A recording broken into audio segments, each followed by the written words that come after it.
صدري ويسر لي أمري واحلل عقدة من لساني يفقهوا قولي آمين. Okey, Assalamualaikum dan selamat malam. Terima kasih kerana sudi masuk kelas bimbingan perdana SPM untuk kali kedua bersama saya kelas Bio. Okey, for those yang pernah masuk kelas saya sebelum-sebelum ni mungkin tahulah kan siapa saya. Saya Cikgu Adila daripada SMK Valdo. So ada yang ramai anak-anak murid yang sedaerah dengan saya, mungkin yang duduk area-area Serenibong semua tahulah kan Valdo kat mana kan. Walaupun taklah se-famous macam Serenibong tu kan, tapi boleh lah. Alright. So actually saya kalau dekat sekolah saya akan mengajar dalam English. So sometimes saya punya term tu kalau macam bunyi teruk sikit tu you can correct me if I'm wrong. Okay. Alright, untuk hari ini kita akan masuk bab 10 pengangkutan dalam manusia. Actually bab 10 ni kita ada pengangkutan dalam manusia dan haiwan. But for today I just want to focus on manusia sahaja. Jadi saya tak mau ajar tentang haiwan. Alright, jadi sistem pengangkutan dalam manusia kita akan belajar tentang jantung. Since that kita ada ramai sangat, jadi saya kena tanyalah. Jadi bila saya tanya, kamu kena jawablah. Tak bolehlah biar saya cakap sorang-sorang. Okay, untuk yang pertama, apa fungsi jantung sebenarnya? Okay, who wanna try? Apa fungsi jantung? Kenapa pula ada jantung ni? Jantung ni fungsi dia apa? Cepat Isyah, try Isyah, apa dia fungsi jantung? Mengepam darah itu. Pandai, dia kena pam darah 10 markah. Okay, so fungsi jantung adalah untuk mengepam darah ke seluruh badan. Okay, pandai. Yang kedua, dinding jantung diperbuat daripada apa?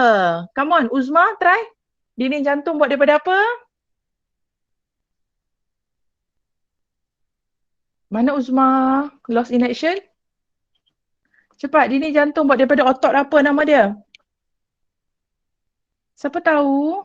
Anybody can answer also? Anybody can try? Wanna try? Weh, jangan diam sangat weh. Saya kira dia jadi krik-krik dalam kelas ni. Kamu kena jawab. Cepat-cepat. Siapa ni? Raja Arina. Raja Arina pun ada. Cepatlah. Dinding jantung dibuat daripada apa? Nak SPM dah ni. Isyah, hang jawab lah Isyah. Dia pun tak mau jawab lah Isyah. Dinding jantung buat daripada apa? Otot apa? Saya tak input jawapan lagi cikgu. Sedang mencari. Sedang mencari. Sekejap Okay, so dia buat daripada otot kardium ataupun otot kardiak kan. Okay, cardiac muscle. Okay, number 3. Ada berapa ruang pada bahagian jantung? Jantung kita ada berapa bahagian ruang? Ada how many spaces? How many? Betul lah spaces. Ada berapa bahagian jantung? Cepat. 4. Very good. 10 markah. Siapa jawab tadi? Kena amon tau. Okay. Uzma pandai. So kita ada 4 bahagian. Okay, so ini basically adalah struktur jantung. Punya segak saya lukis ampun tak masuk kelas nak kena ni. Okay. So ini struktur jantung. Semua kamu dah belajar kan daripada form 3. Lagi kita dah belajar tentang struktur jantung ni. Kita ada vena cava, atrium kanan, injak sabit, injak tricuspid, ventricle kanan. Okay, macam mana kita nak bezakan ini bahagian kanan atau bahagian kiri? Apa yang kita lihat bahagian depan ni dia akan terbalik. Maksudnya kalau jantung ni sebelah dekat gambar ni sebelah kanan dia adalah kiri kita. Jadi dia adalah atrium kiri, ventricle kiri. Kalau dia sebelah tangan kanan kita dia adalah atrium kanan, ventricle kanan. Okay, so dekat sini kita ada 4 sabit. Okay, 4 sabit, 4 injak. Kita ada 4 injak. Kita ada injak sabit. Injak sabit ni ada 2. Okay, and then kita ada injak tricuspid dan juga injak bicuspid. Apa beza injak tricuspid dan juga injak bicuspid? Who knows the answer? Come on. Apa beza injak tricuspid? Tricuspid tu apa maksudnya? Cepat, apa maksud injak tricuspid? Injak tricuspid tu bermaksud dia ada berapa? Cepatlah jawab.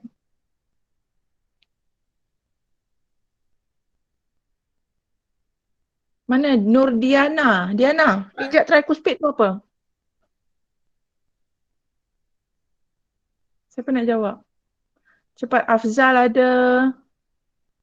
Fatin Faduha, Nur Afrina, Syahirah. Cepat, Nurul Iman. Zakia ada. Apa maksud injak trikuspid? Sufian? Mengelakkan darah yang dipam berbalik ke atrium kanan. Okey, itu adalah function untuk semua injap. Saya tanya apa maksud injap trikuspid? So injap trikuspid itu pandai siapa jawab, terima kasih. Injap trikuspid itu itu bermaksud dia ada 3 bilah pintu. Dia ada 3 helai pintu, lapisan dekat sini. Kalau injap bikuspid bermaksud dia hanya ada 2 sahaja daun dekat sini. Okey, so itu beza antara injap bikuspid dengan injap trikuspid. Okey, let's move on. Okey, kenapa bahagian dinding ventricle sebelah kiri dia lebih tebal dan berotot ni? Sebelah kiri ni kenapa dia lebih tebal?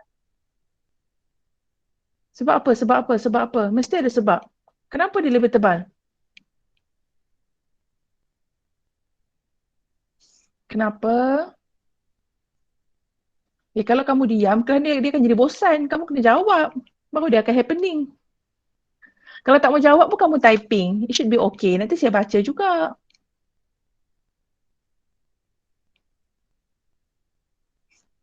Come on. Kenapa bahagian dinding ventricle lebih tebal dan berotot? Isha, tak ada jawapan. Kau cari tak jumpa lagi. Oh, Isha. Ya, cikgu. Syarat kat kamu je. Colin tanya semua tak menyut lah, tak menyut. Isha, Dia pun jumpa malu, cikgu. malu. Ya Allah, malu tak mana matah, aku tak tahu. Okey, kenapa ventricle kiri lebih tebal, Isha? Tahu ke tak tahu? Tak tahu. Tak tahu. Okey, tak apa. Kalau saya tanya Isha jawab tak tahu pun jawab tak tahu. Okey, sebab apa dia lebih tebal? Sebab bahagian ventricle, nak cuba? Siapa nak cuba ni? Saya baru baca. Ya Allah, sekejap Nak cuba pun boleh lah Arina. Oh, jawab lah. Okey Arina, apa jawapannya? Kak Arina. Anak-anak yang saya sayangi, jawab je sayang. Oi, salah pun tak apa. Sebab tu kita belajar. Confident but wrong is okay. Sebab sebelah kiri dia akan pump darah ke seluruh badan. Pandai Arina. Very good. That will be the correct answer. Okay, itulah jawapan yang betul sebab bahagian sebelah kiri ventricle ini dia memang untuk mengepam darah ke seluruh badan. Jadi dia memerlukan kudrat yang kuat yang untuk dia ada satu tekanan yang tinggi untuk pump darah ke seluruh badan. So sebab dia adalah untuk pump darah ke seluruh badan. Oh, segok komen tulisan. Okey, pam darah ke seluruh badan. Lepas tu, satu lagi adalah pada tekanan yang tinggi. Kalau dia pam, kalau tekanan dia rendah, dia tak sampailah kat ujung-ujung jari kaki, kat ujung-ujung jari tangan, kan? Jadi dia perlukan tekanan yang tinggi. Jadi dia perlukan dinding yang lebih tebal. Okey, yang kelima, apakah fungsi septum? Pada bahagian tengah-tengah ni, pemisah di antara ventricle kanan dan ventricle kiri, kita ada septum dekat sini. Apa fungsi septum? Come on, cuba. Saya nak cuba. Ya, semangat. Apa dia? Memisahkan bahagian kiri dengan kanan jantung. Salah lagi. Dia memanglah dia pisahkan lagi sebab apa lagi? Fungsi dia. Cuba lagi. Mengelakkan Zulaikha dan terjun oksigen bercampur. pandai 10 markah. Punya banyak habis 10 markah jawab tu ya. Okey, mengelakkan darah oxygenated blood dengan deoxygenated blood tu mix lah kan. Darah beroksigen dan tidak beroksigen bercampur. Dia tak mau bagi darah ini bercampur. Okey, haiwan apa yang darah dia bercampur? Siapa ingat? Haiwan apa yang darah dia bercampur? Dia tak ada septum ni. Oh, lantak apalah faham tak faham dia tulis. Okey, haiwan apa? Haiwan apa yang dia punya darah dia bercampur? Come on. Siapa tahu? Amfibia. Amphibia. Contohnya ialah Katak. 10 markah. Pandai siapa sambung kata. Muhammad apa ni? Haziq kata. Betul Haziq 10 markah. Semua orang dapat 10 markah kan ni. Okey. Nombor 6. Apakah yang akan terjadi sekiranya septum itu berlubang? Darah beroksigen tak beroksigen. Okey Afzal. Afzal punya line dia slow. Tak apa. Boleh saya faham. Terima jawapan Afzal tepat sekali. Okey. Apa akan jadi kalau septum tu berlubang?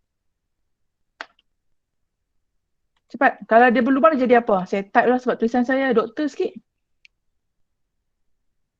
Okey. Cepat. Apa jadi kalau septum tu berlubang? Pertama, darah akan bercampur lah kan?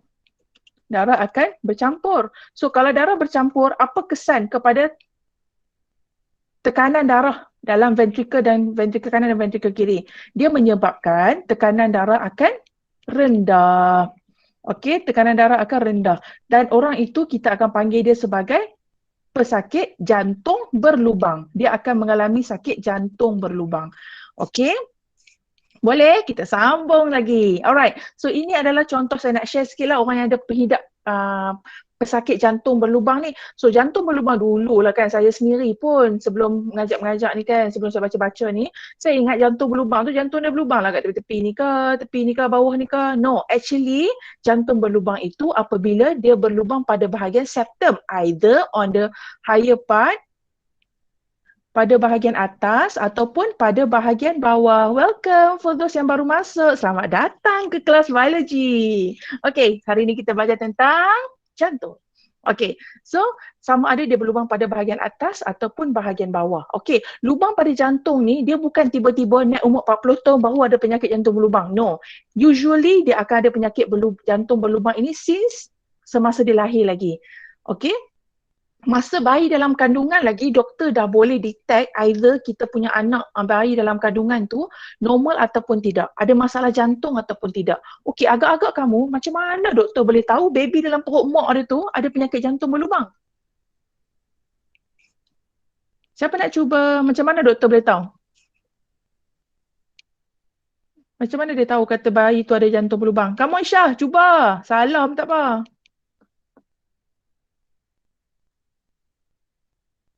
Cepat Aisyah, cepat Aisyah. Ya, cikgu. Lekas, pasal apa? Macam mana doktor boleh tahu baby dalam perut tu ada jantung berlubang? Masa mak dia mengandung je. Agak-agak doktor tahu macam mana? Scan yang ultrasound tu kot. Oh, scan yang ultrasound pandai. So, bila kita scan yang ultrasound, kita nampak gambar je muka dia comel. Kedok ikut mak, ikut ayah kan. Okey, selalunya doktor akan tahu bila dia dengar denyutan nadi anak tu sendiri. So, dia kata kalau anak yang bayi dalam kandungan tu dia akan ada heart murmur. Maksudnya bunyi jantung dia tu tak sama dengan orang yang normal. So, daripada situ doktor dah tahu dah yang bayi dalam kandungan tu macam tak normal dia punya jantung.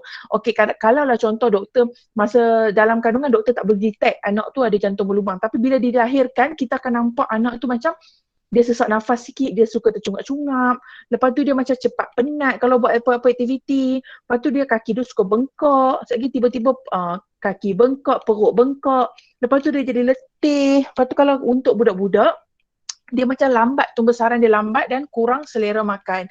Tapi selalunya daripada peringkat awal doktor dah boleh detect dah bayi yang ada jantung berlubang. Tetapi kalau jantung berlubang pada masa bayi, doktor tu takkan buat operation immediately sebab dia akan tunggu jangka masa yang sesuai dan selalunya kalau lubang tu kecil pada bahagian jantung, dia akan tercantum sendiri by mitosis. Dia akan tertutup sendiri. Nanti maksudnya sel tu akan membahagi sendiri, lubang tu tertutup. So doktor akan monitor lah dulu kan, nak tengok dulu. Sebab kecil-kecil ni dia taklah operate. So macam mana dia nak tutup? Saya share je lah ni macam mana dia nak tutup jantung berlubang tu? Hai, siapa yang baru masuk? Okey, macam mana dia nak tutup? Dia akan pasang satu alat, dia panggil macam payung ni. Okey, payung tu dia akan masuk, dia akan tutup, tarik dia tutup kat sini. Itulah cara dia. Okay. So, dia tak ada lah buat cut off macam dulu-dulu kan. Kalau dulu, kalau orang nak operate, dia kena, kalau ini kan, seorang kan, okay, dia nak operate jantung kat sini kan. Dia kena buat pembedahan, potong macam ni. Sekarang tak ada dah. Kita buat pembedahan, kita panggil laparoskopi. Okay, laparoskopik tu maksudnya dia hanya cucuk buat 3 lubang je. Okay, masukkan wire, masuk kamera. Dia tak ada lah parut macam dulu-dulu sebab teknologi dah maju. Okay, we go to questions number 7. Apakah fungsi septum dalam jantung? Teng-teng, jawapannya ialah go. Kita dah bincang tadi, apakah fungsi septum dalam jantung? A, B, C, D. Zulaika jawab ke tadi? Tak dengar, Zulaika? C, cikgu. Pandai Zulaika. Thank you Afzal. Pandai betul Hani. Pandai Hani Nafisa. Jawapan dia C untuk mengasihkan darah beroksigen dan tidak terdioksigen. Okay, oxygenated and deoxygenated blood. Okay, next we go to question number 8. Okay, what is the effect of person? Apakah kesan seseorang yang mempunyai lubang pada septum yang mengasingkan ruang X dan Y? Apa jadi dekat orang tu kalau dia ada lubang pada septum dia? D. A, B, C, Blood D. pressure. Pandai, siapa jawab tu? D. Pandai Afzal, D. Correct, the answer is D. Blood pressure akan menurun, tekanan darah akan menurun. Okay, hi Amy Humaira. Okay, number 9. Antara salur darah berlabel P, Q, R dan S, yang manakah mengangkut darah beroksigen? Which one?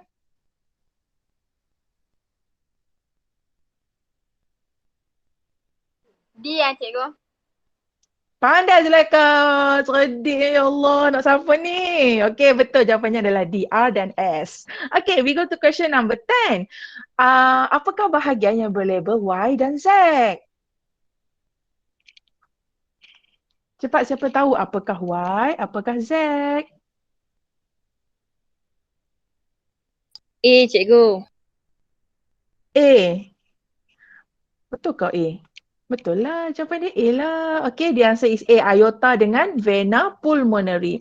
Okay, sekarang kita sambung pula kepada fungsi-fungsi injap. Okay, soalan fungsi-fungsi injap ni kalau contoh dia keluar dalam paper tu. Dia tanya apakah fungsi injap? Semua fungsi injap, alamak keluar apa ni? Okay, semua fungsi, main function for injap adalah untuk mengelakkan darah daripada pi patah balik. Backflow kan, dia nak darah itu jalan secara sehala. Okey, dia nak darah tu sehala. Sekejap Okey, dia nak darah itu secara sehala. Tapi macam mana kita nak explain untuk kita dapat dua markah? So, untuk injap bicuspid, siapa nak try? Apakah fungsi injap bicuspid untuk mengelakkan? Fungsi injap bicuspid? Come on.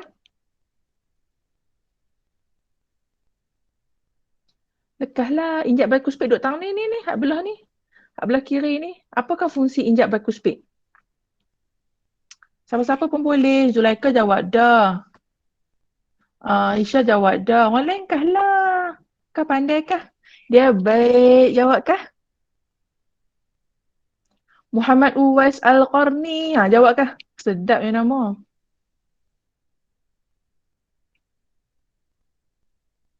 Mana yang lain ni? Sofia. Sufian. Raja Arina tak nak try? Cuba Arina. Apa fungsi injap bicuspid? Typing pun tak apa. Kok malu lah kan. Tak mau cakap. Apa fungsi injap bicuspid?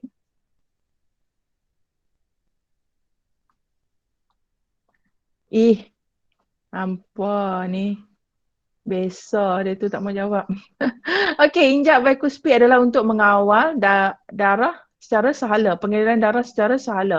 Okey, bila kita cakap aliran darah secara sehala, okey, aliran darah sehala, kalau kamu tulis ini sahaja, kamu tidak akan dapat markah sebab semua fungsi injap adalah sama, mengawal aliran darah sehala. Kalau dia tanya bicuspid sahaja, kita kena bagi tahu dia sehala daripada mana?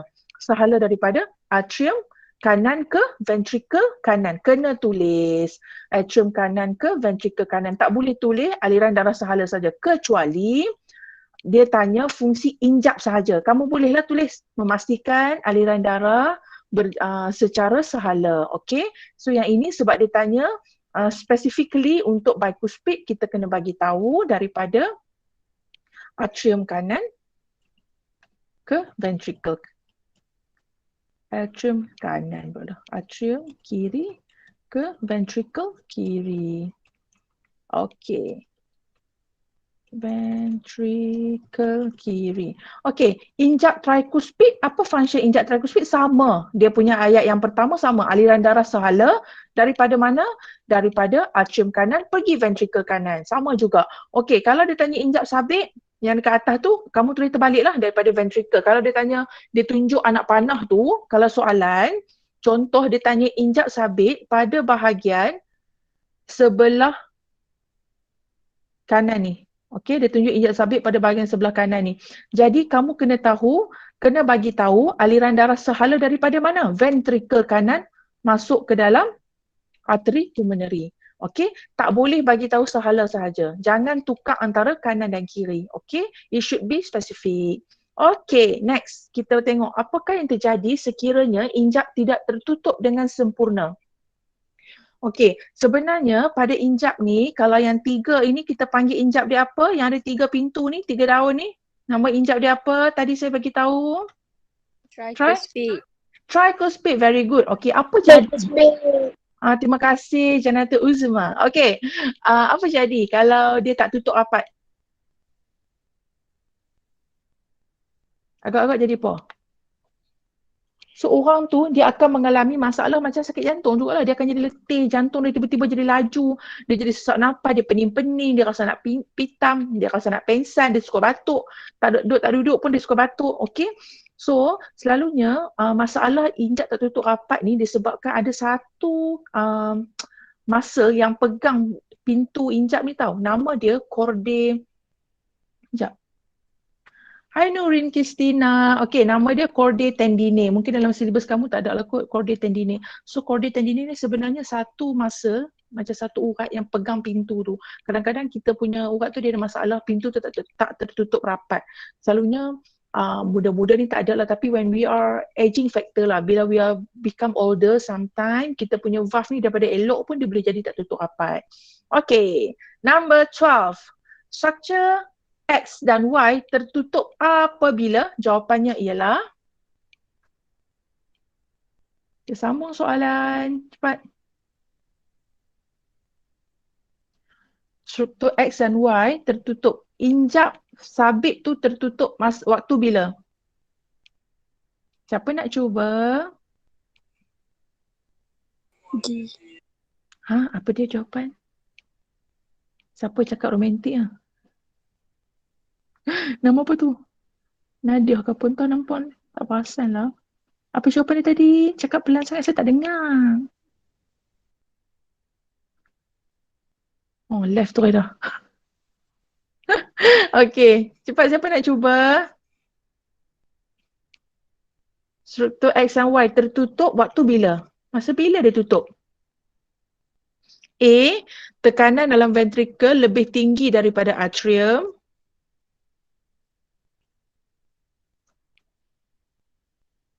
B, tekanan dalam ventricle sama dengan aorta.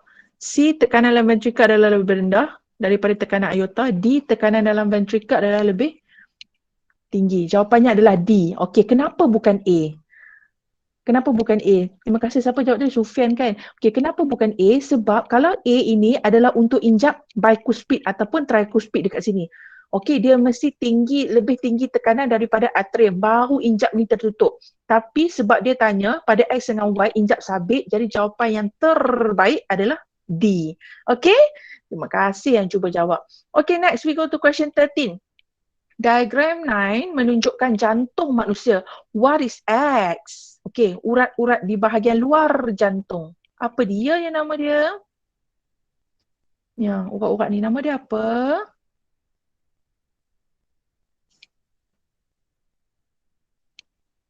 Arteri pulmonary, vena cava ataupun arteri coronary. Which one? A, pulmonary artery, salah. D. Pandai! Siapa dia jawab tu? Wan apa ni? Saya dengar nampak nama Wan je. Wan Muhammad.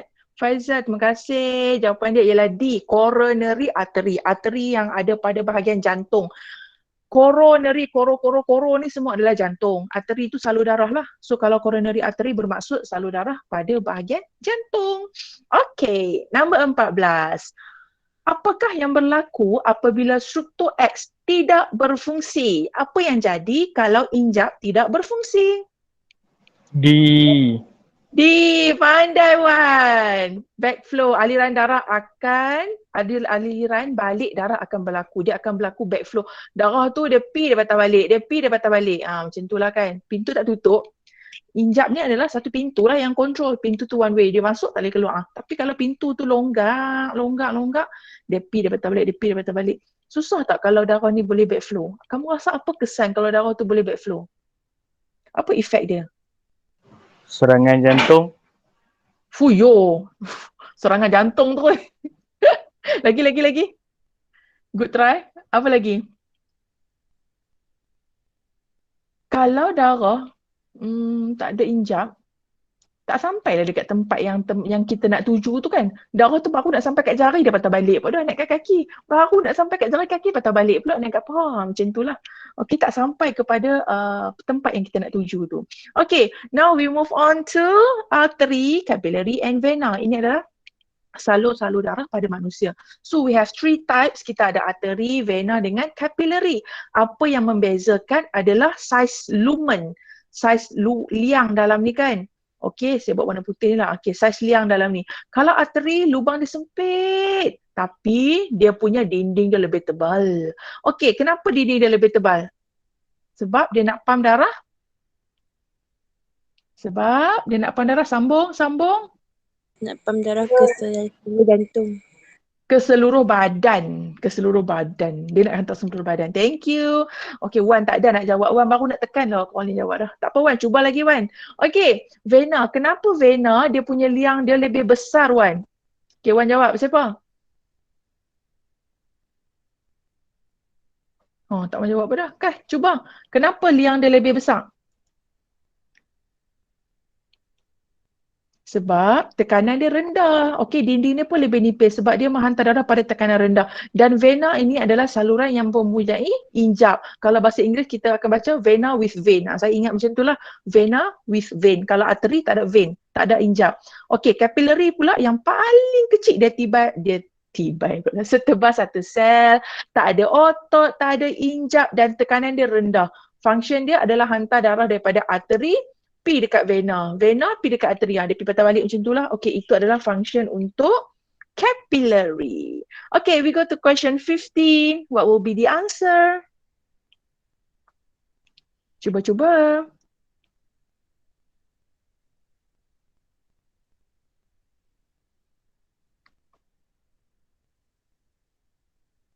Okay, siapa dapat jawapan? yo. A, okay, kita cuba tengok sama-sama nah.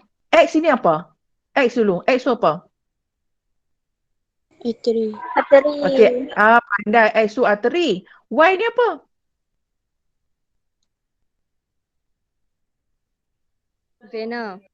Vena. Okay, pandai. Z ni capillary lah kan?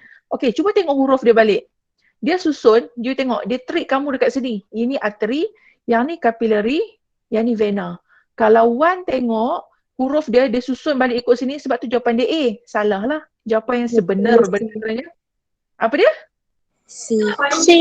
Pandai. Jawapannya ialah C. Weh, jawablah bagi happening sikit. C, cikgu C. Ni jawab. Jawapannya apa? C. Muka. Punya tak ada mood. Stres kah? Jangan stres. Relax lah. Okay. Soalan nombor 16. Salur darah yang manakah mempunyai dinding yang paling tebal pada jantung? Okay. Yang mana paling tebal? C. Arteri pulmonary. Arteri pulmonary. Yang betul. D. Vena pulmonary. Vena pulmonary. Lagi salah. Ayota. Ayota. Okay Wan, bersiapa Ayota Wan? Tepat sekali Wan. 20 markah saya bagi. Okay. Bersiapa Ayota Wan? Siapa tu? Dia nak pam darah ke seluruh badan. Adiknya Abang sekolah mana ni? Serinibong. Serinibong. Semangat Serinibong. Okay, dia pam darah ke seluruh badan. Sebab itulah dia lebih tebal. Okey, saya faham kenapa ada orang jawab arteri pulmonary sebab dia tengok perkataan arteri kat sini kan. Bukan.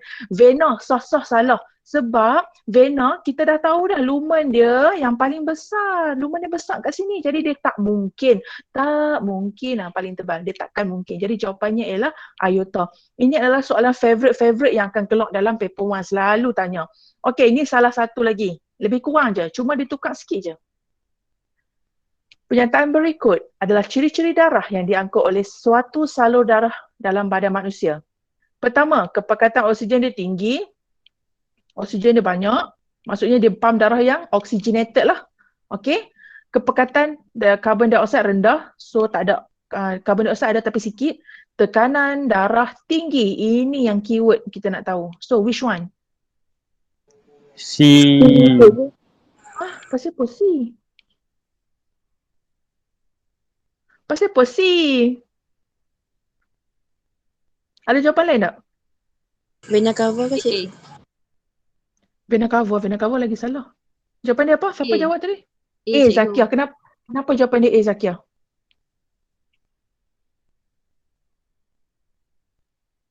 Pasal apa Zakia? Zakia kah? Pasal apa kah cik kah?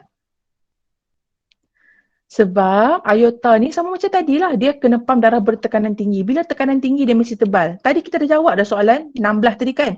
Yang manakah mempunyai DNA yang paling tebal pada jantung? Iota lah. So iota pun juga dia pam darah yang bertekanan tinggi, tinggi kandungan oksigen dia. Okay.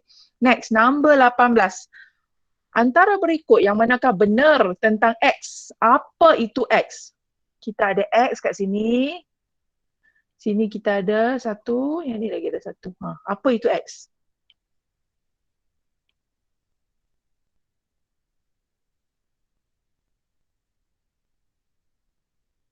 Siapa nak jawab? Apa dia X?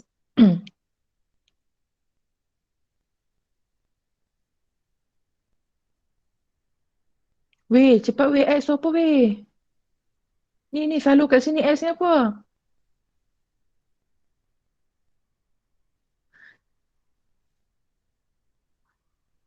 C, transport deoxygenated, salah. B code, thick muscular. Okay, saya nak tanya dulu, X tu apa dia? Kita kena tahu dulu X tu apa dia. Kamu nampak anak panah ni, dia flow daripada sini, dia keluar ke sini. Agak-agak X tu apa? Arteri. Pandai. Okey. So kalau dia arteri, kita tengok jawapan. Presence, kehadiran injap. Soh salah. Siapa yang ada injap? Vena sahaja ada injap.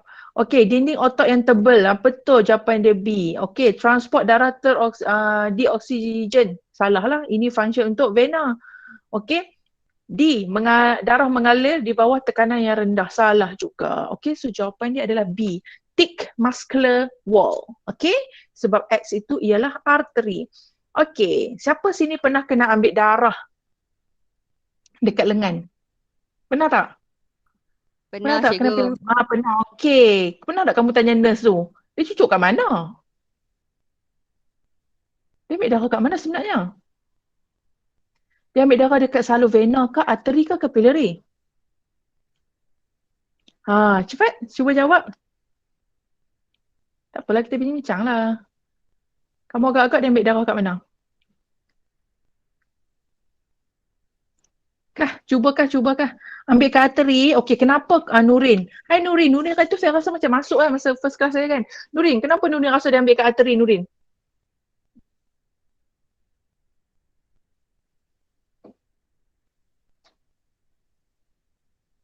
Takkan tak ada jawapan. Cepat try lah. Kenapa dia ambil ke arteri? Tak tahu. Okey, orang lain. Ada jawapan lain? Ambil kat mana? Arteri, vena atau kapilari? Pantas. Dekah. Okey, anak-anak, tuan-tuan, datuk-datuk dan Tan Sri yang saya kasih sekalian, dia ambil dekat vena. Okey, dia ambil dekat vena sayang. Okey, kenapa dia ambil dekat vena? Sebab kita belajar tadi, saluran vena dia punya lumen dia lebih besar. Liang dia lebih besar. Itu yang pertama. Okey, yang kedua, dia berada dekat dengan kulit. Dia paling dekat dengan kulit vena ni. Yang ketiga, darah dia pada tekanan yang rendah. Sebab itu nurse, doktor dia akan ambil darah, either dia ambil darah untuk test ke, dia ambil darah untuk derma darah ke, semua dia akan ambil daripada salur vena. Sebab dia lumen dia besar, dia dekat dengan kawasan kulit, jadi senang kita nak cari dan dia berada darah tu pada tekanan yang rendah. Kalau kamu bayangkan arteri dah lah tebal, nak cucuk cari jarum pun payah. Lepas tu dah dapat tekanan tinggi, cucuk tercabut, dia kelak, dia spray terus lagi. Langsung meracik darah satu klinik. Okey, satu hospital tu. Jadi, kenapa dia ambil dekat vena? Sebab lumen dia besar, dia dekat dengan bahagian kulit dan juga pada tekanan yang rendah. Boleh faham ke? Okey. Okey semua? Weh jawablah weh. Yang betul pun ni sengap betul. Faham. Weh lawak lah ampun ni. Weh janganlah sengap sangat. Stres saya. Saya tak boleh lah kelas diam-diam. Stres. Okey. 10.3. Mekanisme denyutan jantung. Okey, macam mana jantung kita berdegup bergantung benda yang paling utama sekali ada 4 sahaja. Kita ada tengok segak saya lukis. Kita ada 4. Kita ada SA node ataupun nodus sinoatrium. Kita ada nodus atrioventricle. Kita ada berkas his dan kita ada gentian Purkinje. Saya rasa lawak pula sebut kan. Kita ada, ya Allah, baru tahu kau Syakirah hoi. Punya terror lah lukis. Sila ambil kos. Kan patutnya dia cikgu seni kan. Okey. Nodus sinoatrium ni kita juga panggil dia sebagai SA. SA node kan. Kalau bahasa Inggeris we call it as SA node and also AV node. Okey, 4 benda ni saja. Kalau keluar soalan paper 2 ke, dia suruh kamu explain tentang macam mana cara jantung berdegup. Sebenarnya soalan ni agak menyampah nak jawab kan. Tapi kalau kamu ingat 4 benda ni saja, insya-Allah kamu boleh jawab. SA node, AV node, bundle of His and also Purkinje fiber. Okey, macam mana kita nak mula terang? Kita kena bagi tahu SA node ini ialah perentak jantung yang memberi rentak kepada jantung. Okey, macam mana rentak jantung kita? Siapa tahu jantung kita rentak macam mana? Wan, jantung rentak macam mana Wan? Dup-dup. Kah? Jawab Wan. Apa dia?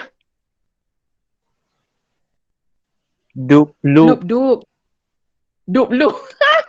Terbalik lah Wan. Bukan dup-lup lah. Terbalik. Pun boleh. Terbalik pun boleh. Wan nervous. Dia kalau jantung, dia bunyi terbalik dup-lup tu kan. Nampak girlfriend lalu tu, dia nervous. Dia jantung bunyi gula dah. Okay, so sebenarnya perentak jantung ni dia memang dah ada rhythm dia dah. Dan rhythm jantung kita tu payahlah nak sambung orang. Okay, mungkin kita punya bunyi loop, dup, loop, dup. Orang lain laju sikit loop, dup, loop, dup. So dia takkan sama rentak jantung tu. Siapa yang memberi rentak kepada jantung tu adalah SA node ataupun nodus sinoatrium. So sebenarnya jantung kita tadi, macam saya bagi tahu, dia made up of otot kardium. Dia buat daripada otot-otot kardium yang bersilang-silang, dia bersilang, dia sambung. Okey, bila dia bersilang, dia bersambung-sambung tu, dia akan cetuskan satu impuls elektrik. So impuls ini mesti dalam bentuk elektrik. Kenapa impuls kena dalam bentuk elektrik? Kita masuk bab nerve pula. Kenapa impuls tu adalah electrical signal? Why? Kenapa? Ada gemar lagi saya buat ni. Cepat. Kenapa dia bentuk dalam electrical impulse? So that dia cepatlah sampai. Kalau dia bukan electrical impulse, lambatlah. So dia mesti electrical impulse dan disebarkan dengan cepat. Okey, jadi otot kardium ni dia akan kecut, dia kendur, dia seragam sama. Okey, dan dia adalah bersifat myogenik. What is myogenik? Siapa tahu apa itu myogenik? Jantung ini bersifat, otot ini bersifat myogenik. Apa dia? Apa dia myogenik? Lekah myogenik apa dia? Mengecut, mengendur, salah. Tak ingat cikgu? Okey. Kamu tak ingat kamu ada masalah dengan cerebrum. Kita masuk bab otak. Cerebrum adalah berfungsi untuk memorizing. Lepas ni kalau cikgu tanya pasal apa tak ingat? Saya masalah dengan cerebrum cikgu. Cerebrum saya tak berfungsi dengan baik. Saya memory loss. Okey, myogenik itu bermaksud dia tengok saya pun nak abang apa. Dia kecut dan kendur seragam sendiri dah. Tak ada siapa suruh. Kamu tak payah dia pergi tepuk dada kamu. Weh, laju sikit weh. Tak payah. Kamu pun tak boleh kontrol dia. Slow sikit. Tak boleh. Duduk tengah-tengah kelas, girlfriend lalu kat sebelah punya tak mau tengok ni. Tak apa, aku tak mau tengok, kontrol, tahan. Tapi jantung duduk punya laju. Siapa yang kontrol? Tak ada siapa kontrol. Sebab dia myogenik, dia jadi sendiri. Macam mana dia boleh jadi sendiri? Kenapa jantung kita boleh berdegup laju? Bergantung kepada apa impuls yang diterima, rangsangan yang diterima. Rangsangan kamu adalah girlfriend lalu. Walaupun kamu tak tengok, tapi kamu ingat dalam otak kamu, weh dia lalu. So bila kamu ingat, dia akan hantar signal dekat hipotalamus kamu, pituitary gland untuk rembeskan secret dia hormon. Keluarkan hormon apa yang bagi rasa nervous ni? Weh, hormon apa bagi nervous weh, cepat. Hormon apa bagi rasa takut tu? Jantung laju, hormon apa? Alah, cepatlah, hormon apa? Adrenaline, nama dia. Oh, pandai. Atika, terima kasih Atika. Hormon adrenaline. So that's why macam mana kamu kontrol, tak mau tengok ke, tak apa buat-buat tak perasan ke, jantung kita tak boleh kontrol. It's a myogenic. Okay. So, let's say soalan keluar paper tu, tolong explain macam mana penghasilan degupan jantung. So kita akan mula dengan nombor satu. SA node akan cetuskan impuls elektrik. Lepas tu impuls elektrik ini kat sini kan, ni impuls elektrik dia akan merebak kepada kedua-dua belah atrium. Dia pergi kat dua-dua belah atrium ini, lepas tu bila dia pergi kat dua-dua belah atrium dia akan kecut secara serentak. Dia mesti kecut secara serentak. Bila dia kecut serentak baru darah tu dia akan turun kepada ventricle. Okay? So dia kata dia kecut serentak, tekanan darah naik, dia akan terus masuk dalam ventricle. And then number 6, electrical impulse tu pula akan pergi dekat AV. Tadi dia hantar pergi dekat SA node, dia pergi pula dekat AV node. Hantar dekat AV node pun sambung. Contoh macam ni kan. Dia hantar pergi dekat SA node. AV node pula. Lepas tu AV node dia hantar pergi dekat bundle of his, berkas his. Dia hantar pergi dekat gentian Purkinje. So bila dia pergi kat gentian Purkinje, maksudnya semua electrical impulse tu akan sampai kat gentian Purkinje untuk pump ventricle supaya push darah keluar daripada jantung. Okay, so darah akan keluar daripada arteri pulmonary dengan aorta. Alright, so ini antara cara-cara nak jawab soalan essay. Okay, tapi jangan tulis number. 10 sebelah. Janganlah tulis number. So macam mana nak ingat? The keyword here, kamu kena ingat ada SE. SA to the AV to the HIS to the Purkinje. Okay?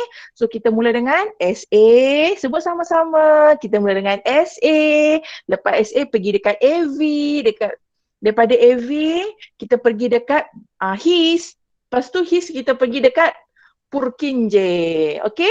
So sekurang-kurangnya kalau kamu ingat beberapa term ini, bila exam, bolehlah goreng-goreng sikit. Tak ada lah blur sampai duk ingat. Jangan hafal. Jangan hafal sampai SA node cetus impuls elektrik. Pertama. Kedua, impuls elektrik merebak kedua-dua bahagian. Sudah, tak payah. Tak payah. Kamu hafal term-term dia dekat sini. Nanti bila keluar soalan, kamu dah tahu ada 4 term dekat sini. Kamu boleh goreng sendiri lepas tu. Okay, next. Kita tengok nombor 19. Siapa nak jawab? Otot kardium bersifat myogenik. Apakah yang dimaksudkan dengan myogenik?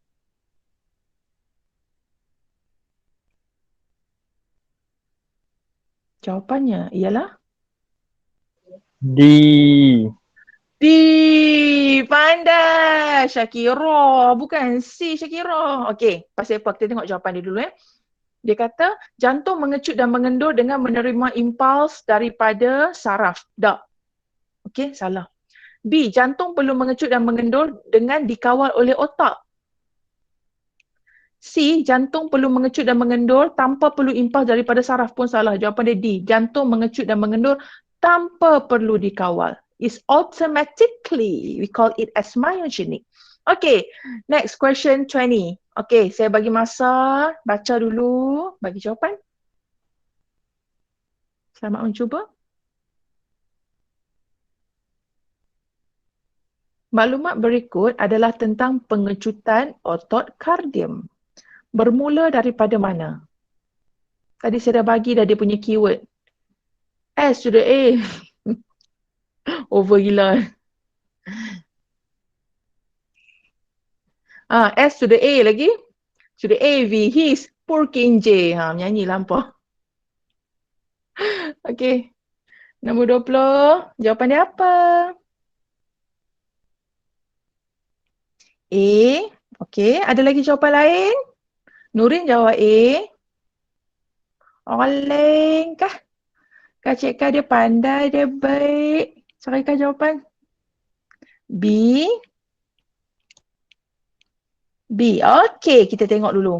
Kita bermula dengan apa tadi? S to the A to the AV. His Purkinje. Alright. So, SA. Kita cari yang ada SA dulu. The sino-arterial generate. Ni kan menjana impuls. Semula dengan R. Hak ni memang sahih ada salah. Kita ada A dengan B sahaja. Okey, lepas tu kalau kita nak PAV terus, kita ada benda lain lagi. RPRS, kita tengok S.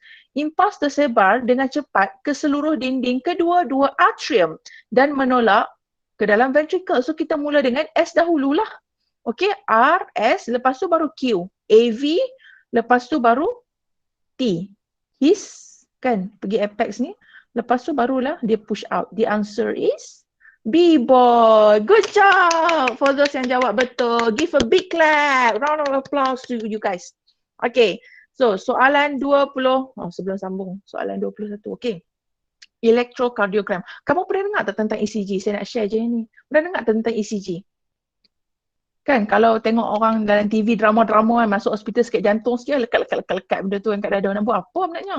So ECG ni sebenarnya salah satu kaedah untuk kita mengesan kita punya nadi jantung, degupan jantung kita tu normal ataupun tak normal. Dengan dia nak tengok AV node dengan SA node tu lah okey ke tak okey kan. So kalau yang orang yang macam ni yang pertama ni dia punya heartbeat dia yang ni normal, yang ini heartbeat is too fast. Nombor 2 ni heartbeat is too fast. Nombor 3 ni heartbeat is too slow. Kamu tengok dia punya systole dengan diastole ni lambat sampai. Yang nombor 4 ni irregular heartbeat. Dia punya degupan jantung dia tak seragam. So daripada ECG ini, electrocardiogram ini, dia boleh kesan lah kalau orang tu ada masalah jantung ataupun tak. Kadang-kadang memang kita ada simptom kan. Kalau orang cakap simptom sakit jantung, sakit dada, sakit dada, sakit weh. Ada pening-pening, ada weh. So tak bolehlah simply kata, okay, hang disahkan penyakit jantung. Tak boleh. Kita kena buat beberapa bukan rawatan, kita panggil apa? Check up. Kita kena buat check up dulu. So antara kaedah yang digunakan untuk mengenal pasti masalah rhythm jantung kita adalah ECG. Okey. Lepas ni kalau orang cerita tu tahulah kan. Okey, pernah dengar tentang perentak jantung? Ada tak orang yang dia jantung dia tak boleh berdegup dengan kencang. Berdegup dengan kencang. Ada tak orang yang jantung dia tak normal? Okay, so salah satu kaedah yang kita boleh guna kalau kita ada masalah jantung yang tidak normal, kita boleh pasang perentak jantung. Ini jantung. Okay, wah, gatai. Buat jantung untuk love siapa? Kos-kos saya kan? Okay, contoh dia punya AV node tidak berfungsi dengan baik. Jadi dia terpaksa masuk artificial punya perentak jantung. So, salah satu pesakit yang survive yang menggunakan perentak jantung adalah kita punya bekas Perdana Menteri Datuk Tun Dr. Mahathir bin Mohamad. Okey, ni berita lama ni. Dia dah pasang, dia kena serangan jantung masa tahun 1989. Kamu pun tak lahir lagi kan? Okey, masa tu dia kata Tun Dr. Seri Dr. Mahathir tu di umur 64 tahun. So masa di umur 64 tahun tu dia dah kena serangan jantung. So sejak daripada itu disebabkan ada kemajuan sains, semua orang dah pandai reka bateri jantung tu, perentak jantung tu, artificial punya, dia dah pakai alat perentak jantung tu. Okey, alat perentak jantung tu dia macam bateri Ultraman. Kan Ultraman lawan-lawan lagi dia nak ting ting ting. Dah bukan macam tu. Jangan percaya sangat weh. Okey. So sebenarnya dia kata kebanyakan alat perentak jantung itu akan dipasang ke sebelah kiri dada dengan wire ke jantung melalui salur darah. Dia buah kat luar ke kat dalam agak-agak? Wan, perentak jantung ni dia buah kat luar ke dia buah kat dalam? Oh Wan. Dalam kot. Dalam takkan buat kat luar luruh tak kan. Okey, dia buka dalam. So jantung kita ada sebelah kiri. Macam mana nak tahu? Angkat tangan kanan, tutup tangan kanan kamu, letak sebelah kiri. So ini adalah saiz jantung kamu. So dia duduk kat bahagian sebelah kiri. Dia kata ada wire juga. Dia kata kalau dia kata kini terdapat perentak jantung yang dipasang terus tak ada wire. Kalau zaman dulu-dulu ada wire, alah macam kita lah kan. Dulu handphone tu dia bapak punya besar lah handphone, nipis melayang, boleh lipat-lipat lagi. Kalau dulu mikrofon wire 2 meter, 3 meter baru boleh cakap lah, wire semua wireless. Samalah juga macam perentak jantung. Dia dah wireless dah lah ni. Okey, agak-agak perentak jantung ni tahan berapa lama? Nurisha, agak-agak perentak jantung ni kalau pasang bateri kat jantung tahan berapa lama? 15 tahun Sufian. Tu dia. Okey, ada lagi jawapan lain? Okey, setakat lah dia kata perentak jantung tu boleh tahan daripada 7 hingga ke 10 tahun. Lebih kurang 7 ke 10 tahun. Tak tahulah kot law ni teknologi maju boleh tahan lama lagi kan. So dia kata bila 7 ke 10 tahun tu, doktor akan check lah balik tengok jantung dia tu bunyi sedap ke tak, bunyi duk-duk ke tak, bunyi dak-dik-duk ke. Dia akan dengar balik lah. Okey, macam mana dia kontrol? Bila orang tu dia pasang perentak jantung kat jantung dia, doktor akan kontrol daripada sistem, daripada luar. Dia macam wireless tau. Bila dia bateri kat jantung, doktor akan kontrol dekat komputer dia macam mana jantung tu nak rhythm sesuai dengan umur dia. Takkanlah dia pasang umur 64 nak buat jantung kat dia yang duk-dak laju sangat kan. Ketar orang tu lagi. So dia akan pasang perentak jantung yang sesuai dengan tahap umur. So dia kata kadang-kadang perentak jantung ni dia okey lagi. Bateri dia je yang rosak. So kena tukar bateri lah. Okey. Kadang-kadang wire dia rosak, so kena tukar wire lah, tapi dia memang ada rawatan susulan lah. Hari ni pasang, mungkin lagi seminggu dua kena pergi follow up lagi, check tengok bateri okey ke tak okey. Ada alat kawalan jauh. Oh ya, ada remote kan. Dia boleh monitor daripada luar. Sufian macam mana Sufian tahu? Sufian pakai lah. Kan pernah tengok ada orang pakai alat perentak jantung ni. Share sikit Sufian. Oh Sufian. Cakap jangan type. Lambat habis. Sembang. Arwah ayah. Oh Kak Ayah pun pakai. Pakai lama tak Sufian? Berapa lama dia pakai dulu?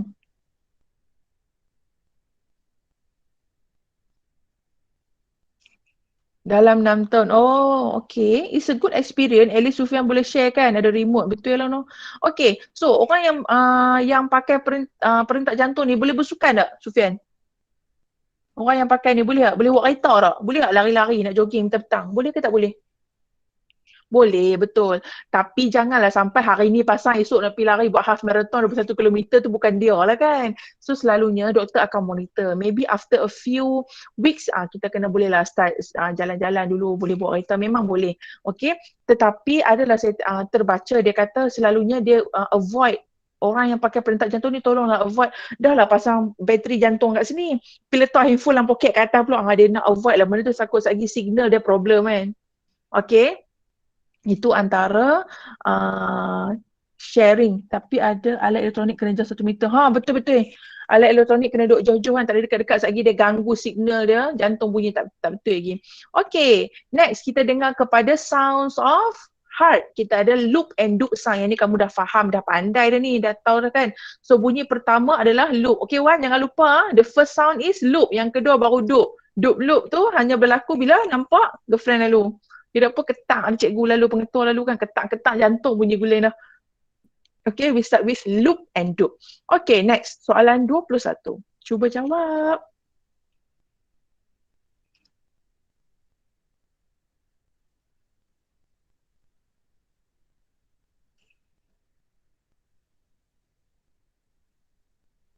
Okay, yang manakah jawapan yang tepat?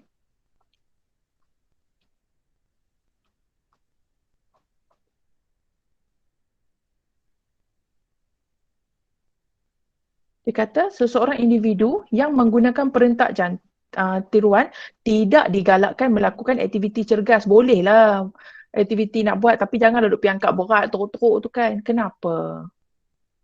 C? Ada jawapan lain? A? Perentak tiruan menghalang pemindahan impuls elektrik. Ada jawapan lagi?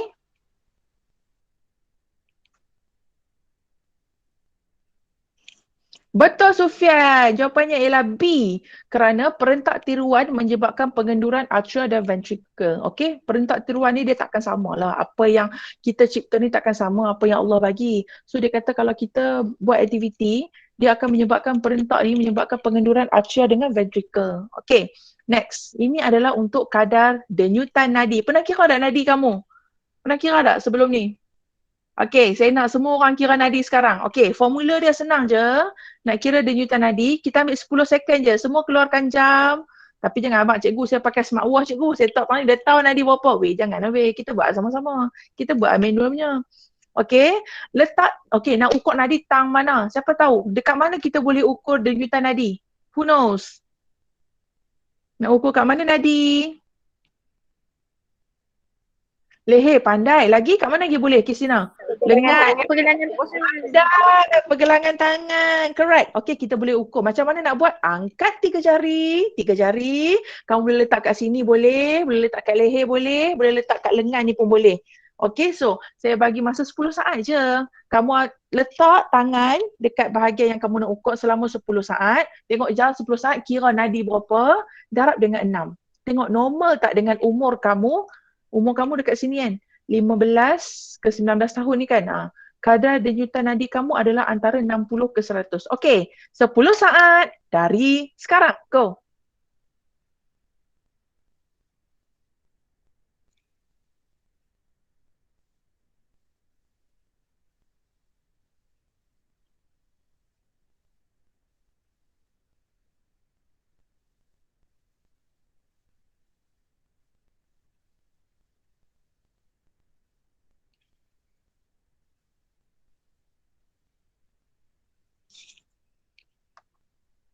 Okey, time's up. Dah, dapat berapa bilangan darab dengan 6. Okey, semua orang typing dekat sini. Tulis berapa kadar denyutan nadi kamu. Jangan kata cikgu saya tak jumpa cikgu. Weh, jangan weh. Cari sampai jumpa. Cari nadi sampai jumpa. Okey, berapa? Dejana tu 80. Okey, good. Lagi? 66. Allah, relax sangat ni. Wan, 66 tu macam relax tengah lepak-lepak atas katil. 75. Okey, good. Yang lain mana? 106. Kristina, hang tengah jogging lah Kristina. Atika 216 tu macam obvious sangat lah Atika. Atika tengah buat apa ni? Atika tengah lompat-lompat ke? Tengah skipping lah. Okey, kalau dalam keadaan kita relax, tengah belajar ni, okey dia dalam 60 lebih, 60 katalah 70 70 ke 80 tu should be okay lah. Kadar denyutan nadi kita sebab kita tengah relax, kecuali kamu dengar ni sambil skipping 5, 6, 7, 8 120, 200 tak apalah. Tak ada orang yang degupan nadi dia sampai 200 lebih. No, pecah jantung. Kamu tengoklah, jantung yang paling tinggi selalunya kadar denyutan nadi ni, degupan ni masa budak-budak lagi tinggi. Budak-budak, nampak tak? Kanak-kanak semua dia boleh sampai 140, 160. Lepas tu bila kita meningkat dewasa, dia dah semakin kurang, kita dah relax. Kita dah macam boleh control emotion. Kalau budak-budak kan tak dapat apa teriak, nak apa-apa sikit hentak-hentak kaki, mengamuk kan. Sebab tu degupan nadi dia pun tinggi. Nadi dia pun tinggi. Kalau macam kita boleh, tak boleh beli, tak apa lah. Weh, result hang fail. Fail pun tak apa, relax lah, baru fail. Bukan kosong. Okay, macam kamu ni adalah umur yang sangat relax nadi kamu. Tapi bila kita meningkat dewasa lagi, dia akan naik balik. Sampai bila kita dah semakin berusia, 60 tahun ke atas, dia akan start turun balik nadi. Okay, ni sharing je. Kan kot lah lepas ni kan tak ada beli oximeter. Kan sekarang ni kalau COVID-COVID ni, kebanyakan orang dah ada oximeter ni kan. Kot tak ada oximeter kan boleh check sendiri. No worry. Okay, so ini adalah antara penyakit-penyakit kardiovaskular. Okay, kita ada yang pertama, arteriosklerosis. Kita ada hypertension, kita ada stroke, arteriosklerosis. Saya terbalik je. Arterio kan, bukan arterio. Arterio ke arterio? Satu lagi angina dan kita ada penginfarkan myocardium. Okey, sebenarnya cerita dia adalah bersambung-sambung ni. Penyakit-penyakit ni dia bermula dengan siapa? Dia mula dengan arteriosklerosis dulu. Mula-mula cerita dia ada seorang perempuan, dia ni suka makan. So bila dia makan banyak, dia makan benda yang berkolesterol. Okey, makan benda yang berlemak, makan ayam, makan aiskrim. Okey, so dia banyak makan benda-benda yang high kolesterol. So bila dia makan benda yang high kolesterol, what happen? Dia akan jadi pembentukan ataupun deposited, pemendapan plak pada dinding arteri. Okey, dan bila dia ada plak pada dinding arteri, ni dinding arteri, dia pun mulalah tersangkut-sangkut kat sini. Apa yang lekat-lekat kat sini? Ini adalah lemak, kolesterol, lekat-lekat kat sini. Okay, so bila dia lekat, dia akan jadi sempit dan lama-lama dia akan tersumbat. Disebabkan oleh apa? Inilah kolesterol, lipid, tisu otot yang mati ataupun platelet. Okay, platelet ni sebab bila kita jatuh ke, terluka ke, dia nak berlaku pembekuan darah kan. Ada platelet kan. So kadang-kadang platelet tu pun terkumpul dekat sini menyebabkan arteriosklerosis. So bila dah jadi sempit, apa jadi dengan kita punya jantung? Jantung kita pun pulun lepam. pam dengan kuat. Bila kita pam dengan kuat, jadilah penyakit darah tinggi ataupun hypertensi. So bila darah sukar nak mengalir dalam arteri yang sempit tadi disebabkan oleh arteriosklerosis tadi, jadilah penyakit yang kedua, hypertension. So bila dia duk pam, dahlah sempit, tersumbat. Okey, ni jantung. Okey, yang ni kita ada coronary artery.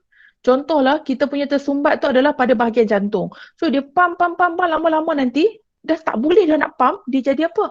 Arteri halus akan pecah. Sebab itu, orang yang ada penyakit hypertension ni ataupun darah tinggi ni kadang-kadang dia jadi pecah salur darah pada bahagian mata. Tu darah tinggi sangat tu. Dia jadi mata dia jadi merah, dia jadi pecah salur darah kat bahagian mata tu. Okey, so kalau dia kata stroke ini okey, saya nak tanya kamu, stroke ini terjadi disebabkan oleh darah tersumbat. Dia tersumbat dekat salur mana? Pada bahagian saluran mana? Siapa tahu? Cepat, siapa nak cuba? Okey, saluran mana dia tersangkut? Dia tersumbat kat bahagian mana? Tak tahu ke?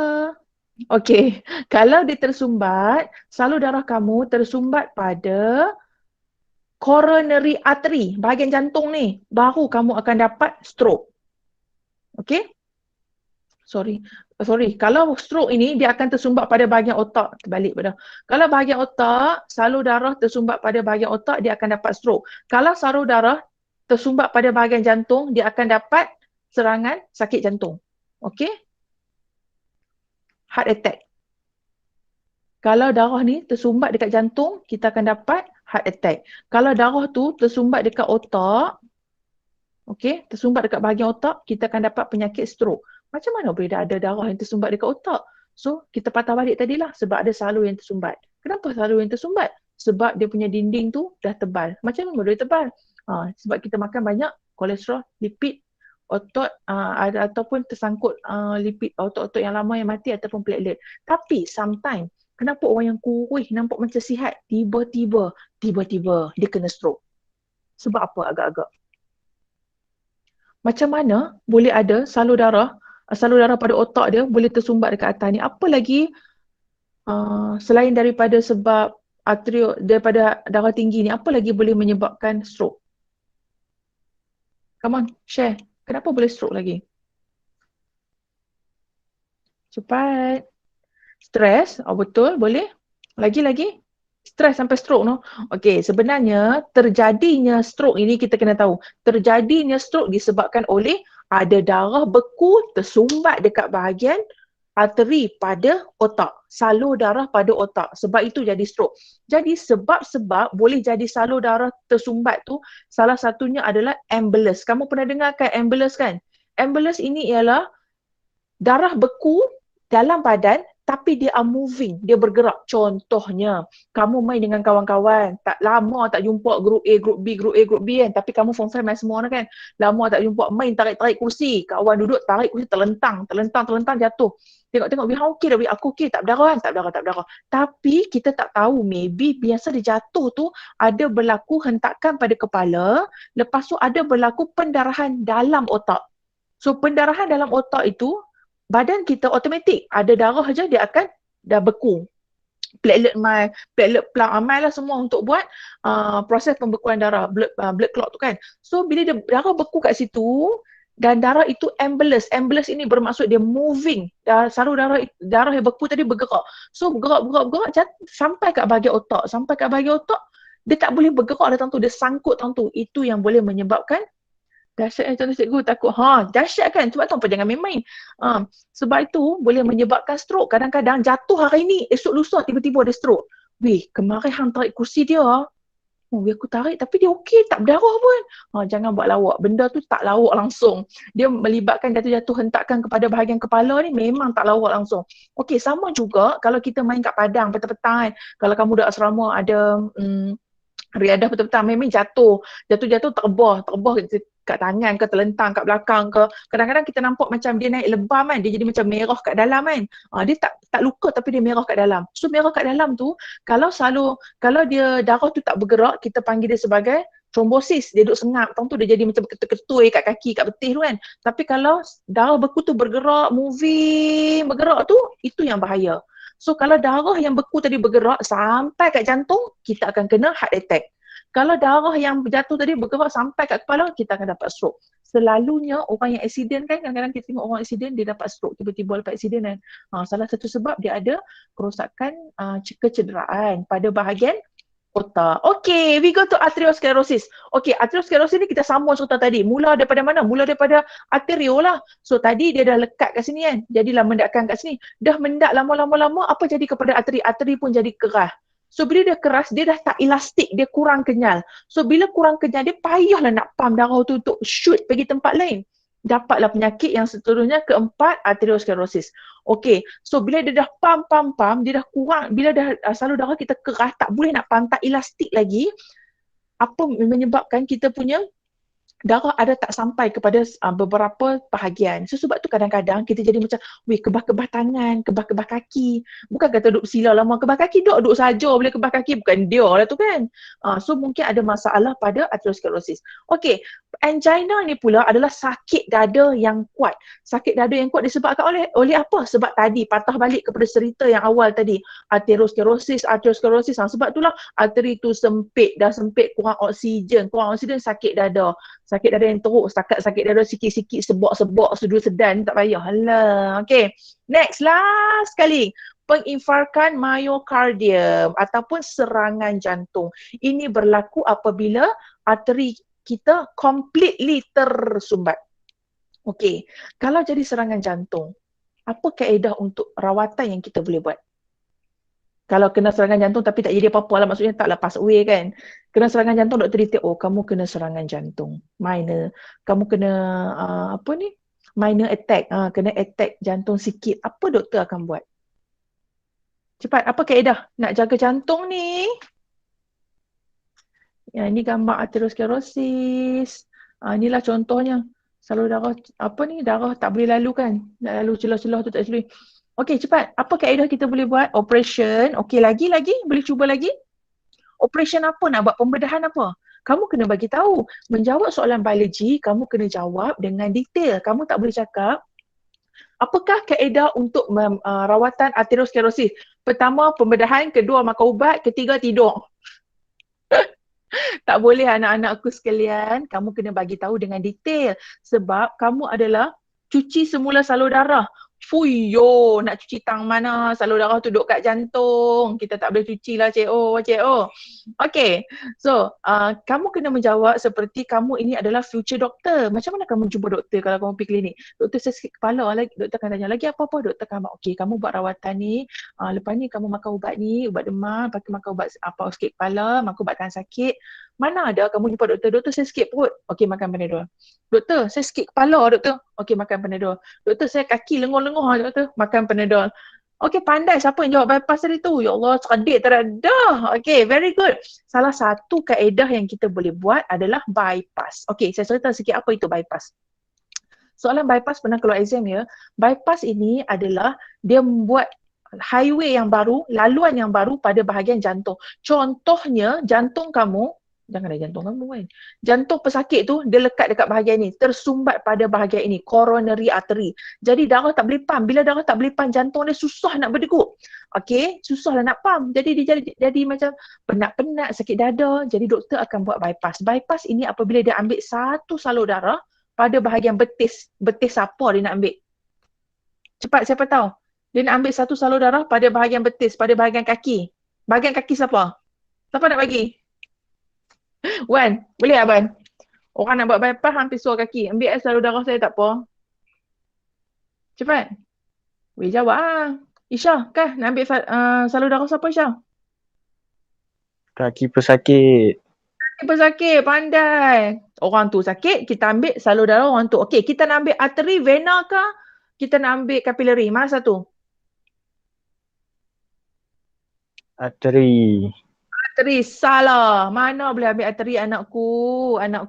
Kita kena ambil salur vena. Sebab apa? Vena ini seperti yang tadi. Pandai Sufian. Sama macam tadi. Sebab apa ambil vena? Vena dia punya lubang dia lebih besar. Dah sah-sah lah arteri tu tersumbat. Dia pergi gagah ambil arteri lagi. Sebab kita sumbat pula. Kita pun ambil lah vena. So vena ni liang dia lebih besar. Pertama, tekanan darah dia lebih rendah. Bermaksud kalau kita ambil dekat sini, kuranglah kecederaan kepada pesakit tu. Okey, tak ada lah potong-potong urat darah tu, darah terus sembok keluar. Tak ada lah. Okey. So dia ambil daripada vena. So dia pun sambung. Daripada sini sambung lepas daripada tempat yang tersumbat itu. Okey? Ni bypass. Okey, berapa lama agak-agak ni tengoklah ni contoh bypass dia buat. Ada orang yang buat 2 bypass ada, 3 bypass pun ada. Ikutlah berapa banyak blockage pada bahagian coronary artery dia. Selalunya orang yang buat bypass ni kan, doktor nak operate tu nak ambil masa 3 jam sampai 6 jam. Jenuh berdiri doktor tu. Nak buat apa? Hanya nak pasang bypass pada pesakit 3 ke 6 jam. Lepas tu orang yang buat bypass pula apa efek dia lepas tu? Siapa tahu? Lepas buat bypass apa yang pesakit tu kena hadapi? Cepat. Who knows? Lepas buat bypass, dia payah nak batuk, nak jalan pun sakit. Sebab dia kena jaga. Sebab dia baru lagi kan. Okay. So, selain daripada buat bypass, kita ada lagi satu kaedah kedua, kita panggil stent. Pasang stent pada salur coronary. Contohnya, ni kan salur coronary kat sini. Dia buat apa? Dia akan masukkan satu wire ni sekali dengan besi. Ni besi tau. Tapi besi ni yang tahan karat lah. Jangan bawa besi karat pula. Besi ni yang halus saja. Dan dalam ni ada balloon. Ada balon. So dia buat apa? Dia masukkan dua-dua. Dia akan inflatekan balon tu. Dia akan tiup balon tu. Bukan doktor duk kalau duk tiup. Tak lah. Dia adalah alatan dia. Okay. Doktor tu akan tiup balon supaya stent ini kembang. Maksudnya dia nak kembangkan kita punya salur arteri. Itu kaedah kedua. Maksudnya kalau tak mau buat bypass pun boleh kita buat kaedah pasang stent ini. Tapi kalau macam ni lah kan, dia sempit je. Ni masalah salur darah dia sempit, bukan tersumbat. Kalau tersumbat tak ada cara lain lah. Kita kena buat bypass juga. Tapi kalau setakat dia sempit, kita boleh lagi memasang stent pada jantung. Okey, stent ni sebenarnya besar ni je, kecil ni je. Ni actual saya dia kecil je, halus saja. Tapi dia bagi besar lah supaya nak ajak kita nampak, oh stent ni besar ni, macam ni rupanya. Kalau dia buat kecil-kecil halus tu, tak nampak lah kan. Okey. Sebenarnya saya ada terbaca tadi saiz perentak jantung tu kan. Lah ni kan dah maju, saiz perentak jantung tu kadang-kadang hanya sebesar vitamin je. Besar macam kapsul vitamin tu, ubat tu besar tu je vitamin saiz perentak jantung. Samalah macam ini kan. Semakin maju teknologi, semakin kecil saiz alat-alat tu. Dan tak semua kena buat operation. Kebanyakan boleh buat laparoskopi saja. Tebuk-tebuk 3 lubang, masuk kamera satu, masuk wire satu, dah boleh siap. Okey, ini saya nak share tentang bacaan tekanan darah. Macam mana kamu nak tahu kamu ni tension ke dok ke, normal ke? Bergantung kepada kita check dekat sini. Selalunya kalau macam kamu ni janganlah tension, relax lah. Saya faham kamu nak exam kan, tapi nak stress buat apa? Apa yang kita belajar banyak tu lah kita dapat, kan? Okey. Kita cuba jawab soalan nombor 3 sebelum habis, ada lagi 10 minit, 12 minit lebih kurang. Okey, siapa nak jawab soalan ini? Apakah N? Who knows? What is N? Ni, selalu kat sini. N ni apa? Nama dia apa? Cuba jawab. Lekas-lekas type pun tak apa. N ni apa? Iota juga. Pandai! N ni iota, cerdiknya. Okey, M ni apa? M is? Vena? Vena cava. Apa? Pandai, semangat Nursha. Okey, B. Namakan tisu yang membentuk bahagian utama jantung. Saya dah habaq dah tadi. Tisu apa? Otot apa? Kardiak. Pandai, Tisu otot kardiak. kardiak. Boleh? Kalau dia tanya tisu kan? So, tisu kardium lah kan? Tisu kardium. Kardiak tisu. Kardium. Lawa tulisan. Okey, next. Sikit lagi. Okey, ini soalan dia tanya. Terangkan bagaimana penyumbatan bahagian arteri coronary mempengaruhi keupayaan jantung untuk berfungsi. Dia kata macam ni lah, apa jadi kat jantung kalau tiba-tiba coronary arteri itu tersumbat? Wan, cuba bagi jawapan. Nak dengar sikit jawapan kamu. 2 markah, mesti ada 2 point. Apa jadi kalau otot coronary tersumbat? Lekah. Masa dah nak tamat, cepat. Darah suka disalurkan. Darah apa? Darah Darah. beroksigen. Okey, kenapa kamu kena sebut darah beroksigen?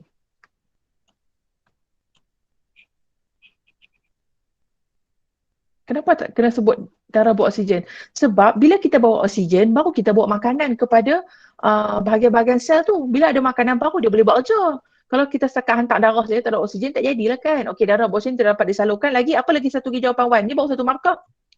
Satu markah lagi.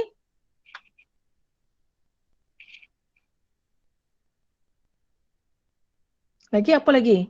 So kalau darah beroksigen tak dapat disalurkan, jadi maksudnya dia tak dapatlah glukosa. Ya Allah teruknya. Glukosa. So bila dia tak dapat darah, jadi dia punya jantung tak boleh pam. Tidak boleh mengecut dan mengendur lah macam tu kan. Tidak boleh pam. Lebih kurang lah. Okay. Dia tak boleh pam. Pam apa? Pam darah ke seluruh badan. Okay. Bila dia tak boleh hantar darah beroksigen, bila dia tak hantar darah beroksigen, sebab apa? Dalam darah beroksigen tu dia ada glukos, dia ada tenaga. Bila dia tak ada tenaga, tak ada glukos, jantung tak bolehlah buat kerja, dia duduk sajalah. Bila dia duduk saja, pam darah tu jantung tak boleh pam. Tak boleh pam darah, tak sampailah darah kat bahagian-bahagian yang lain. Okay, soalan D. Kebat yang ni, dia tanya, cadangkan mengapa kalau tersumbat dekat bahagian X bagi kesan yang lebih teruk daripada tersumbat kat bahagian Y. Dia kata macam ni lah, kenapa kalau tersumbat dekat atas ni lagi teruk daripada tersumbat dekat Y? Why? Kenapa? Atas ni lebih kepada bahagian atrium, bawah ni lebih kepada bahagian ventricle. Okay, kenapa kalau kat atas lagi teruk lagi? Isha, cuba Isha. Come on Isha. Isha boleh Isha?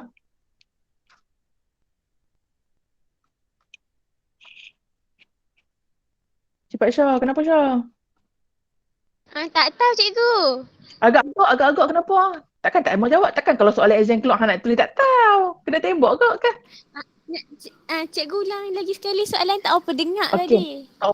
Sorry. Okey, dia kata, kenapa kalau tersumbat dekat bahagian X, kesan dia lagi teruk daripada tersumbat dekat bahagian Y? Ni kat sini ni. Kenapa lagi teruk? Sebab X.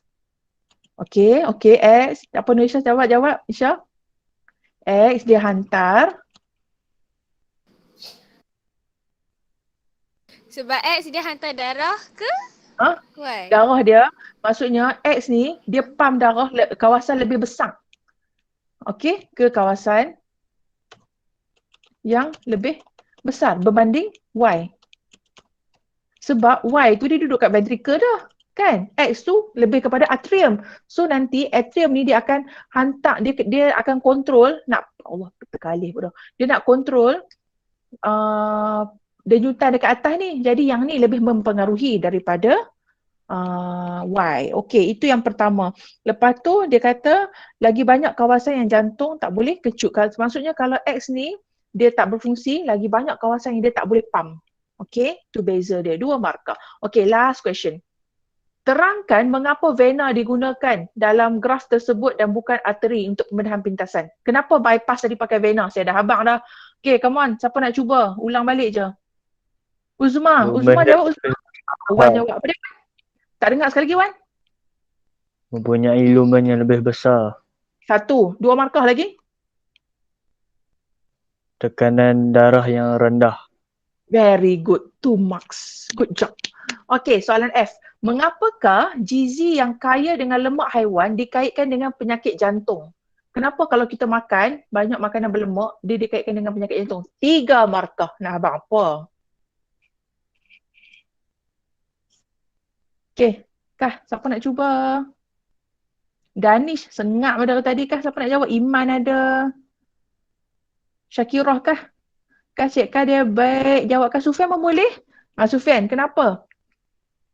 Kenapa kalau kita makan? Sebab salur darah akan tersumbat. Kenapa kita nak kena bagi tahu apa makanan tu? Kalau kamu cakap salur darah akan tersumbat, kerana lemak boleh menyekat saluran darah. Okey, kamu kena bagi tahu yang bila kita makan, makanan yang animal fat, dia lebih tinggi kadar Very good. Baru betul. Kamu kena mula macam tu dulu. Tinggi kadar kolesterol. Okey, lagi? So, bila tinggi kadar kolesterol, Allah, spelling teruknya. Tinggi kadar kolesterol, apa akan jadi? Tinggi kadar kolesterol, tinggi dengan lipid. So, apa akan jadi? Dia akan berlaku? Pembentukan plak pandai. Dia akan berlaku mendapan. Mendapan plak. Dekat mana? Mendapan plak dekat mana? Pada arteri. Okey, so bila berlaku mendapan plak pada arteri, apa jadi dekat arteri? Kamu kena tulis term dia, penyakit tadi. Okey, berlaku pada arteri, dapatlah penyakit arteriosklerosis tadi. So berlakulah arteriosklerosis. Jadi biologi ini kita mesti main dengan term, biological term. Tak bolehlah habak-habak main habak ikut suka ya. Dia makan lama-lama dia gemuk, bila dia gemuk dia tak larat, bila tak larat dia kena sakit jantung. Tak bolehlah macam tu. Kita kena guna term untuk biologi. So mendapat plak pada arteri, so dapatlah penyakit arteriosklerosis. Okey, lepas tu apa lagi? So bila dapat penyakit arteriosklerosis, lama-lama arteri akan keras dan kurang kenyal. So bila dia keras dan kurang kenyal, lama-lama dia akan tersumbat. So bila tersumbat, jadilah penyakit jantung. So dapatlah penyakit jantung. Lebih kurang macam itulah. Kamu kena bagi tahu setiap term tu. Bila kamu tulis term arteriosklerosis ni, pemeriksa tu pun dah tahu, "Oi, budak ni betul-betul budak Bayu ni, dia tahu term apa yang hendak digunakan." Okey? So, saya rasa habis ni jawapan. Okey, so kelas saya sampai kat sini saja. Sekarang 9.56, lagi 4 minit, tak boleh. Ada apa-apa soalan lagi ke nak tanya? Oh, mampu tak tanya apa ni kan? Okey, saya cuma ingin mendoakan semoga kamu semua berjaya. Kamu ada berapa paper lagi ni trial? Wan, berapa paper lagi trial? Oh, Wan. Kau habis dah trial? Belum. 6 lagi. Bayu dah jalan ke belum? Saya Bayu pun tak belum tahu. ni. Ya Allah, semoga berjaya lah semua, saya mendoakan dengan hati terbuka. Semoga siapa yang masuk kelas hari ni, semoga semua berjaya, dipermudahkan urusan, boleh jawab dengan tenang. Kadang-kadang kita dah baca-baca dah, kita dah usaha-usaha dah, tapi nak buat macam mana kan? Masa bila kita jawab tu tiba-tiba dia blur, tiba-tiba masa tu lah tak kerti nak eja, masa tu lah blank, tak boleh nak ingat. Kalau tak ingat nak buat apa? Istighfar banyak-banyak, selawat banyak-banyak, insya-Allah. Weh, siapa kata saya comel? Ya Allah. Malu jangan buat korang. Okey, semoga semua berjaya lah. Nak cakap apa lagi? Lagi 3 minit. Jangan keluar ni 3 minit lagi. Tak boleh, dia kena cukup ke 10. Okey, dan satu lagi saya nak cakap, jangan ingat SPM ini adalah penghujungnya. Kalau SPM ini tak berjaya, tak bermakna kamu tak berjaya. No. SPM ni hanya permulaan. Kalau kamu tak berjaya SPM, next time kamu cuba lagi masuk universiti ke apa ke. Yang penting kamu kena ada satu jati diri, kena rajin kan. Nak kata semua kena dapat A tu, kalau berjaya dapat tu alhamdulillah. Kalau tak berjaya tak apa. Setiap orang mesti ada kelebihan dia tersendiri. Tak pandai matematik, dia pandai hal lain. Dia tak pandai belajar, sekali dia pandai bercakap. Dia tak pandai bercakap, dia pandai main bola. So semua orang ada kelebihan masing-masing. Cuma macam mana kamu nak guna kelebihan tu saja. Esok ada paper apa lagi? Esok exam apa? Budak-budak Seri Nibong ni esok exam apa ni? Esok bertutur cikgu, tak ada exam. Oh, selamat Kami bercakap. ada. Okay, Aisyah, Nurisha mesti dapat markah paling tinggi sebab hang punya pertuturan is so good. Confident level tu tinggi. Kan Aisyah kan? Esok cakap banyak-banyak sikit sebab ujian ni untuk bertutur. Saya cukup suka kalau ujian cakap-cakap ni. Lagi suka ujian cakap daripada ujian tulis kan. Tulis yang letih nak lenguh tangan-tangan. Kalau bercakap lenguh mulut je. Okay, apa lagi nak tanya? Tak ada apa lah Jadi saya rasa sampai di sini saja. Semoga kita panjang umur, kita berjumpa lagi selepas ini. Terima kasih banyak-banyak. Jumpa lagi. Bye. Assalamualaikum warahmatullahi wabarakatuh. Okay, terima kasih. Terima kasih cikgu. Terima Sama, kasih boleh. cikgu. Cikgu. Sama semua. Terima kasih yo, jumpa lagi yo. Okay, bye-bye. Bye Sofia.